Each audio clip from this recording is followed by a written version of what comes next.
Sobat Maestro, sesaat lagi kita akan bersama-sama mengikuti ibadah minggu bersama Gereja Isa Al-Masih Jemaat Maleer. Selamat mendengarkan.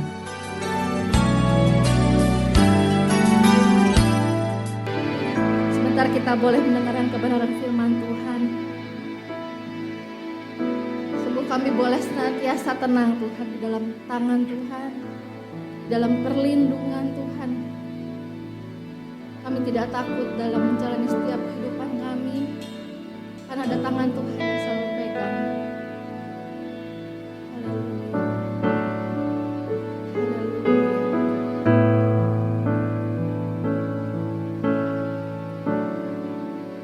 Haleluya. Amin. Lingkupiku dengan, mari rasakan Tuhan boleh memeluk setiap kita, Dia boleh melingkupi setiap kita. Terima kasih Bapa. Dalam kuasa-Mu, di saat badai bergelora, ku akan terbang bersama-Mu. Bapa, Kau Raja atas semesta, ku tenang sebab Kau Allahku. Sebab jiwa kami tenang di dalam Engkau Tuhan. Jiwaku tenang dalam Kristus. Lihat kuasa-Nya dalam keheningan. Di saat badai bergelora, ku akan terbang bersama-Mu. Bapa, Kau Raja atas semesta, ku tenang sebab Kau Allahku.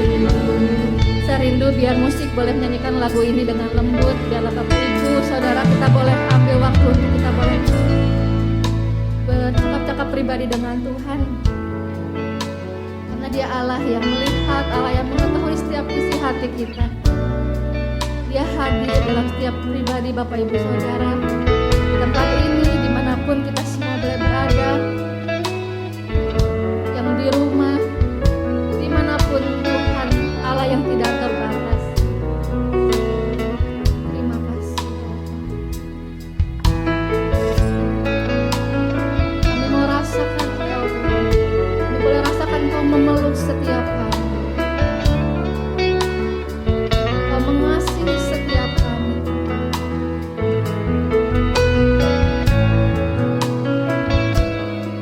Amin. Mari sama-sama kita mau katakan, jiwaku tenang di dalam Engkau Tuhan. Jiwaku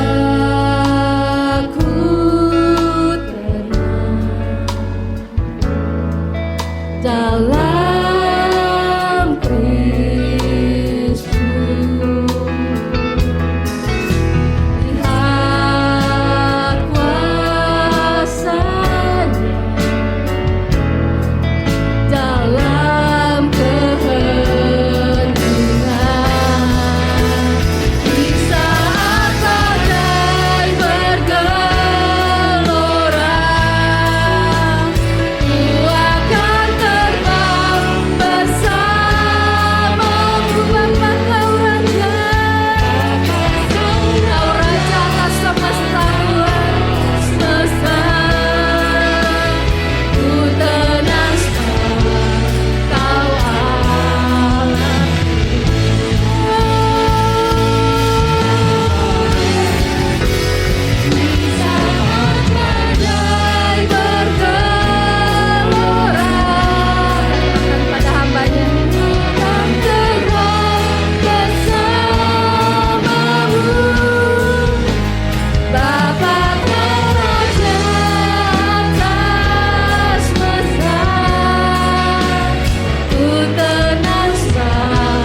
Tuhan Yesus yang baik, sungguh kami bersyukur untuk kesehatan, kekuatan, berkat-berkat yang Kau limpahkan bagi kami, sehingga kami boleh ada sampai dengan hari ini. Kami tahu semua karena kemurahan-Mu, semua karena keajaiban-Mu Tuhan. Juga kami bersyukur masih diberikan waktu dan kesempatan untuk kami bersama-sama datang beribadah kepada-Mu Tuhan. Sungguh di hari-hari ini Tuhan, kami membutuhkan Engkau. Kami butuh tuntunan-Mu Tuhan, karena kami sedang ada di masa di mana kami gak bisa pastikan hari esok. Kami gak bisa prediksikan hari esok Tuhan. Tetapi kami yakin dan percaya Engkaulah pemegang masa depan kami. Engkaulah yang memegang hari esok kami. Oleh karena itu biarlah Bapa firman Tuhan akan terus menuntun kami, akan terus memberikan hikmat bagi kami. Dan kami percaya ketika firman Tuhan disampaikan dan kami boleh merenungkannya Tuhan, ada kekuatan yang dahsyat yang akan sama-sama kami terima pada saat ini Tuhan. Oleh karena itu Bapa, berkati hamba-Mu, juga kami semua dimanapun kami berada. Kami percaya Roh Kudus gak bisa dibatasi, dan Roh Kudus akan memberikan pencerahan bagi kami, sehingga ketika firman Tuhan disampaikan, ada hal yang dahsyat terjadi bagi setiap kami Tuhan. Terima kasih, berbicaralah bagi setiap kami dan kami siap mendengarkannya. Dan hanya di dalam nama Tuhan kami Yesus Kristus kami berdoa dan mengucap syukur. Haleluya, haleluya, amin. Baik, puji nama Tuhan, jemaat terkasih dalam nama Tuhan. Senang sekali saya berjumpa kembali dengan Bapak Saudara dimanapun Anda berada. Dan saat ini kita bersyukur ya, masih ada di masa holiday pasca libur lebaran ini. Kita bisa bersama dengan keluarga, punya waktu dengan keluarga. Namun kita tetap doakan juga untuk bangsa kita, sehingga sekalipun kita udah ada di ujung pandemi, kita akan tetap doakan sehingga kondisi ini menjadi endemi. Dan kita boleh kembali bersama-sama terkoneksi dengan saudara seiman kita secara live, secara langsung. Nah, puji Tuhan. Nah, pada saat ini saya rindu berbagi kebenaran firman Tuhan, dan kemudian sepanjang bulan ini kita akan belajar tentang satu tema, yaitu teach us to pray gitu ya. Bagaimana kerinduan setiap kita, kerinduan Tuhan bagi kita orang-orang percaya, kita berdoa bukan hanya menyampaikan sesuatu atau kita berharap sesuatu dari Tuhan. Lebih daripada itu, saat kita berdoa, kita sungguh-sungguh mengenal Tuhan lebih dalam. Kita sungguh-sungguh mengerti apa yang menjadi kehendak Tuhan. Dan itulah fungsi kita berdoa kepada Tuhan. Nah, kali ini ada satu subtema yang saya rindu bagikan, sekalipun mungkin gak enak untuk kita dengar. Dan kemudian saat ini tema yang rindu saya bagikan yaitu When God Says No, atau ketika Tuhan berkata tidak. Nah, tentunya di antara kita tentunya sudah tahu gitu ya, jawaban doa dari Tuhan itu ada 3 gitu ya. Yang pertama itu jawabannya ya, yang kedua yaitu tunggu atau nanti, dan yang ketiga ini yang gak enak, tidak. Nah, tentunya setiap kita kemudian akan senang gitu ya ketika kita berdoa kepada Tuhan. Misalkan anak-anak muda gitu ya, yang kemudian punya cita-cita ingin kuliah ke kampus yang diimpikan, yang the best di kota tertentu gitu ya. Dan kemudian dia berdoa, dia berusaha, berjuang, dan kemudian Tuhan jawab. Alangkah bahagianya anak muda ini gitu ya, ketika apa yang dia doakan, yang dia harapkan itu terjadi gitu ya. Dan kemudian yang lainnya, mungkin contoh yang lainnya gitu ya, di masa-masa pandemi ini gitu ya, kita pengen punya usaha, kita pengen punya tender bisnis, dan kemudian ketika kita sudah usahakan, kita berdoa, dan kemudian ini kan lagi susah-susahnya, tapi kemudian Tuhan jawab. Alangkah bahagianya setiap kita gitu ya.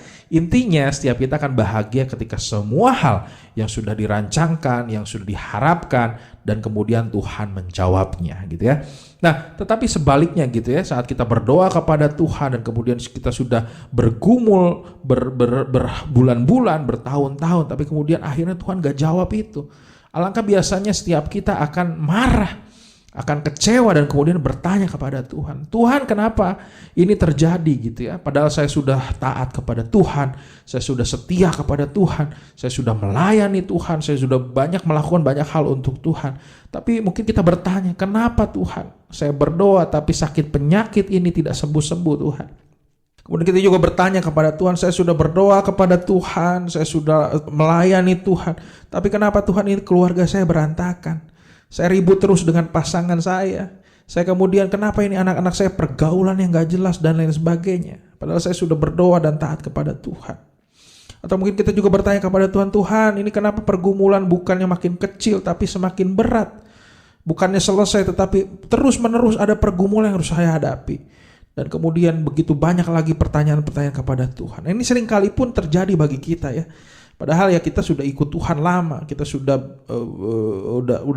setia sama Tuhan. Tapi kadangkala kita pun mengalami bertanya, marah, bahkan kecewa kepada Tuhan, menyalahkan Tuhan. Nah, oleh karena itu mari kita akan belajar gitu ya. Ketika yang pertama tadi, kalau memang doa kita dijawab ya puji Tuhan, kita akan bahagia. Tapi ketika Tuhan berkata tidak, seringkali umumnya kita akan marah dan kecewa kepada Tuhan. Tapi mari firman Tuhan hari ini kita akan sama-sama renungkan, supaya kita punya respon yang baik, supaya kita punya respon yang benar ketika doa kita belum dijawab atau bahkan doa kita tidak dijawab Tuhan. Nah, sebelum kita lebih jauh, saya rindu akan memberikan sebuah contoh gitu ya. Di dalam sepanjang Alkitab, banyak tokoh-tokoh di Alkitab juga mengalami pergumulan yang mungkin lebih dahulu daripada kita gitu ya. Kalau kita kembali ke Perjanjian Lama misalnya gitu ya, saya teringat tentang satu tokoh di dalam 1 Samuel. Ini kisah tentang Ibu Hana di mana dia sedang mengalami yang namanya pergumulan, yaitu dia merindukan seorang anak. Ya tentunya seorang keluarga yang sudah menikah, hari-hari ini juga tentunya ini berlaku juga sangat relate, di mana seorang yang menikah tentunya rindu mempunyai seorang anak. Apa kabar gitu ya ketika mungkin sudah usia pernikahan 1 tahun, 2 tahun, 5 tahun, 10 tahun, mungkin sekitarnya akan bertanya-tanya, kapan dong kamu punya anak dan lain sebagainya. Itu kan menjadi sebuah tekanan tersendiri. Nah, tetapi di dalam Perjanjian Lama, lebih daripada sekedar diejek, lebih daripada sekedar dibully, lebih daripada sekedar mungkin dibicarakan oleh sekitar, orang yang kemudian menikah nggak punya anak, itu sebuah aib yang sangat berat. Bahkan dikatakan itu sebuah kutukan gitu ya. Mungkin sebuah kutukan. Dan ini menjadi sebuah tekanan tersendiri dari Hana. Dia terus dari tahun ke tahun berdoa kepada Tuhan, Tuhan berikan saya anak. Dari tahun ke tahun dia menangis kepada Tuhan, berseru kepada Tuhan tanpa jemu-jemu.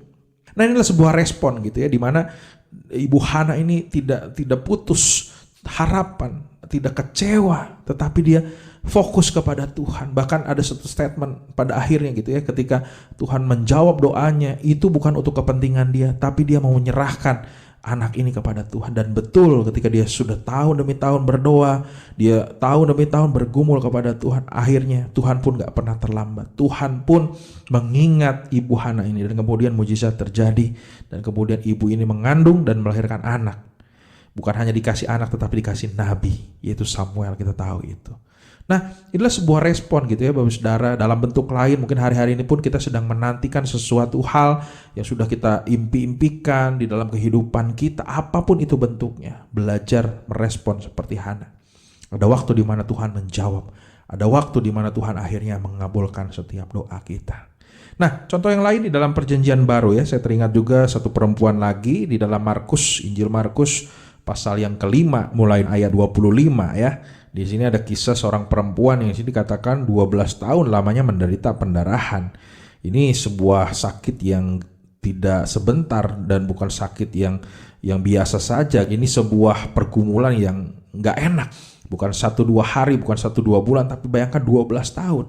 Kita aja infeksi mungkin di tangan atau kaki, luka dikit aja betapa sakitnya gitu ya. Ini perempuan ini bleeding selama 12 tahun, setiap hari merasakan kesakitan. Tentunya ada sebuah harapan dia ingin sembuh gitu ya dari sakit penyakitnya. Bahkan di sini Alkitab juga mencatat bahwa dia sudah berusaha untuk berulang-ulang datang ke tabib, datang ke orang-orang pintar, mungkin datang ke dokter, datang kemanapun yang bisa sembuhkan dia. Tapi toh keadaannya dikatakan dia sudah habis segala sesuatu, nggak ada faedahnya. Bahkan sebaliknya keadaannya semakin memburuk. Di sini mungkin kalau kita menjadi seorang perempuan ini, kita pun mungkin berkata, Tuhan kenapa engkau nggak mengerti keadaan ini Tuhan? Tuhan kenapa engkau membiarkan saya seperti ini? Uang saya habis, saya udah berusaha sedemikian rupa, tapi Tuhan gak jawab. Nah dalam bentuk lain mungkin kita pun menghadapi hal yang sama gitu ya. Tuhan ini bukan 1-2 tahun, saya udah bergumul 3 tahun, 4 tahun, bahkan seperti ini udah belasan tahun, puluhan tahun. Tapi kenapa Tuhan gak jawab? Ini pun mungkin menjadi pertanyaan kita gitu ya. Nah tapi kembali lagi gitu, di tengah-tengah kondisi seperti itu, kemudian ada kita tahu pelayanan Yesus menyembuhkan, dan kemudian ada sebuah perjalanan juga di mana di situ akhirnya perempuan pendarahan ini mendengar bahwa ada Yesus yang bisa menyembuhkan orang-orang sakit. Dia pun akhirnya masuk di dalam sebuah kerumunan, dan di situ begitu banyak orang, tapi dia berusaha untuk mencari Yesus. Dan kemudian di tengah kerumunan itu dia punya sebuah iman yang dahsyat. Mungkin nggak langsung ketemu Yesus, tapi dia punya iman. Dia berkata bahwa seandainya saya memegang jubahnya, aku pasti sembuh. ada sebuah keyakinan, dan kemudian di tengah-tengah kerumunan itu Yesus datang, dan betul ada belas kasihan, dan Yesus pun berkata, dan seketika itu juga dikatakan penyakitnya sembuh. Bayangkan, dengan sekejap usaha manusia 12 tahun berusaha berdoa bergumul tapi nggak putus harapan, dan di situ Tuhan mendengar, dan kemudian Tuhan menjawab, mujizat Tuhan terjadi. Tapi kembali lagi dari dua peristiwa ini ya, Ibu Hana, baik Ibu Hana ataupun perempuan yang 12 tahun pendarahan ini, kita bisa belajar respon bahwa dengan kesungguhan, dengan tak jemu-jemu berdoa kepada Tuhan, bukan untuk kepentingan dirinya, maka ada sebuah belas kasihan yang Tuhan nyatakan. Nah, inilah sebuah hal yang sekalipun bergumul lama, tapi akhirnya Tuhan menjawab doa. Alangkah bahagianya sukacitanya. Tetapi sesuai dengan renungan ini, ada waktu di mana akhirnya Tuhan pun berkata no kepada kita. Nah, contohnya siapa? Di dalam perjanjian baru ya, Kisah Rasul, itu kisah tentang satu anak Tuhan yang luar biasa, itu bernama Stefanus, di mana akhirnya Stefanus pun dipilih menjadi alatnya Tuhan. Di sini dikatakan, kalau kita membaca mulai dari pasal yang ke-7 gitu ya, dan kemudian puncaknya di akhir pasal ke-7 ini gitu ya, di mana kita tahu Stefanus orang yang diurapi Tuhan, dia pelayan Tuhan, dia penuh dengan Roh Kudus, kurang apa lagi, orang yang sangat rohani pada waktu itu. Tapi seolah-olah perjalanan kehidupannya akhirnya endingnya secara manusia begitu menyakitkan gitu ya. Sepertinya Tuhan tidak menjawab apa yang menjadi doanya gitu ya. Dalam perjalanan Stefanus pun melayani Tuhan, dia bersaksi tentang Tuhan Yesus, dia memberitakan Injil, tetapi ada waktu akhirnya dia pun harus mengalami hal yang pahit dalam kehidupannya. Ketika dia harus bersaksi tentang kebenaran firman Tuhan, akhirnya dia perhadapkan dengan orang-orang Israel tua-tua, mahkamah agama pada waktu itu, dan kemudian akhirnya singkat cerita Stefanus harus dirajamati. Nah, itu menjadi sebuah harga bayar ketika dia mengikut Tuhan gitu. Tapi sekali lagi, ketika Stefanus diperhadapkan dengan seperti itu, mungkin kita juga bertanya kepada Tuhan, Tuhan kenapa gitu ya, Stefanus yang udah ikut Tuhan tapi toh dia sepertinya Tuhan tidak menolong gitu ya. Bisa saja Tuhan mungkin mengirimkan malaikat bala bantuan untuk akhirnya melepaskan Stefanus dari ancaman kematian pada waktu itu. Tapi di sini Alkitab jelas mengatakan di pasal 7 Kisah Rasul mulai dari ayat 54 sampai dengan akhirnya nanti ayat 60, di situ Stefanus tidak kemudian kecewa, tidak kemudian marah kepada Tuhan, tapi di tengah-tengah situasi urgent, dia udah mau mati, dia berkata kepada Tuhan, Tuhan jangan tanggungkan dosa ini kepada mereka. Seolah-olah Stefanus juga ingin berkata, Tuhan udah ampuni saja. Dan di situ ada pembelaan Tuhan, saudara-saudara ya, ketika Stefanus menatap ke langit, di sini dikatakan Yesus berdiri membela dia, sekalipun tidak langsung ada di sana, tapi Yesus berdiri di sebelah kanan Allah. Itu sebuah pertolongan Tuhan gitu ya. Karena kembali lagi Stefanus tidak mementingkan dirinya, tetapi ketika dia memutuskan untuk ikut Tuhan, Stefanus harus membayar harga. Nah, ini sebuah contoh di mana seolah-olah Tuhan tuh nggak jawab gitu. Dan dalam bentuk lain, sekali lagi Bapak Ibu, mungkin nggak se-ekstrim Stefanus gitu ya, kita mengalami penganiayaan dan lain sebagainya. Atau mungkin hari-hari ini kita sedang bergumul ya, seperti tadi contohnya gitu ya, pasangan nggak berubah, pasangan belum percaya kepada Tuhan, anak-anak pergaulannya semrawut dan lain sebagainya. Ini pandemi, Tuhan kenapa saya udah buka usaha ini gagal, usaha itu gagal, saya udah melamar kerja juga sulit dan lain sebagainya. Sepertinya Tuhan sedang menutup gitu ya. Nah, ini realita gitu ya. Sekalipun mungkin kita tahu Tuhan Yesus baik, kita tahu Tuhan Yesus itu menjawab setiap doa kita, bahkan banyak nats juga yang berkata bahwa ketika kita meminta Tuhan pun akan memberikan, kita mengetok Tuhan akan membuka pintunya, tapi pada kenyataannya sepertinya Tuhan tidak jawab. Nah, oleh karena itu ada dua hal yang akan kita renungkan pada saat ini. Ketika Tuhan berkata tidak, apa yang harus kita lakukan? Itu pertanyaannya. Nah, yang pertama, mari belajar sepertinya ketika kita berdoa Tuhan gak jawab. Ini momen untuk kita evaluasi diri.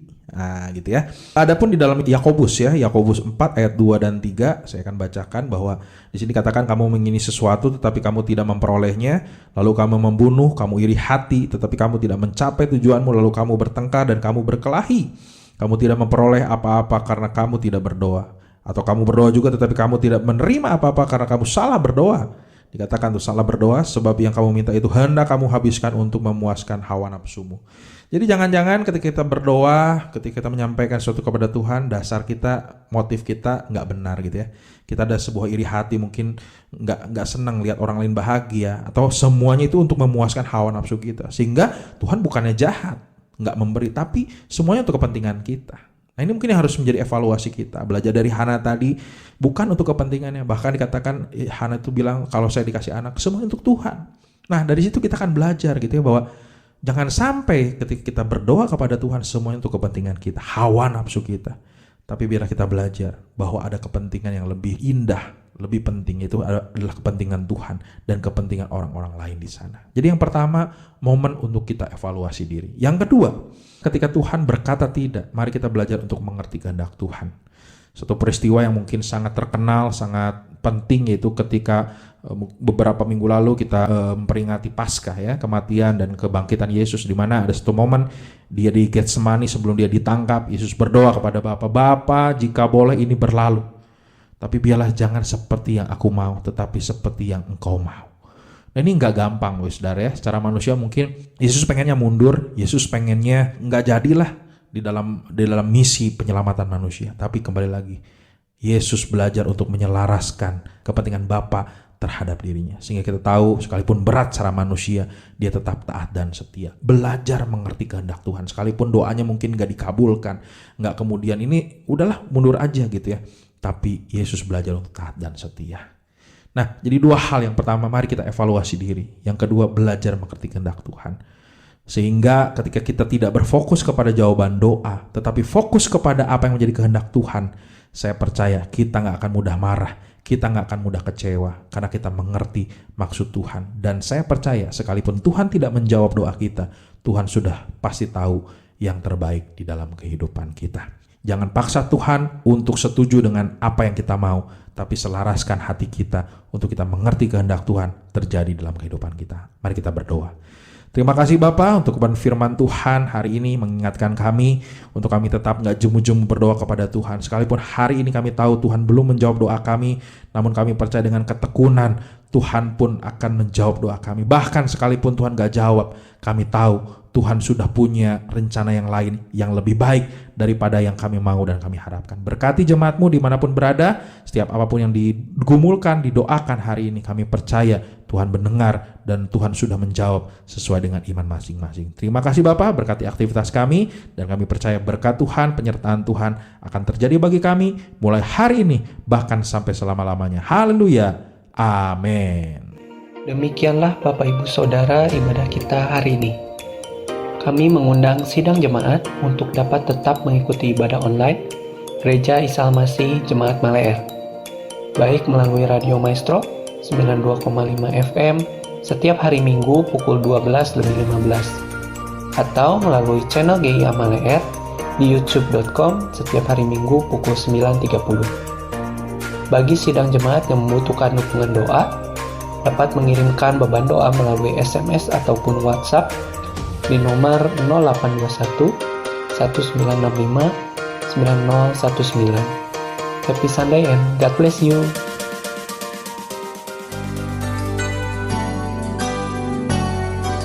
Sobat Maestro, Anda baru saja mendengarkan ibadah minggu bersama Gereja Isa Al-Masih Jemaat Maleer. Terima kasih atas kebersamaan Anda. Selamat hari Minggu dan Tuhan memberkati.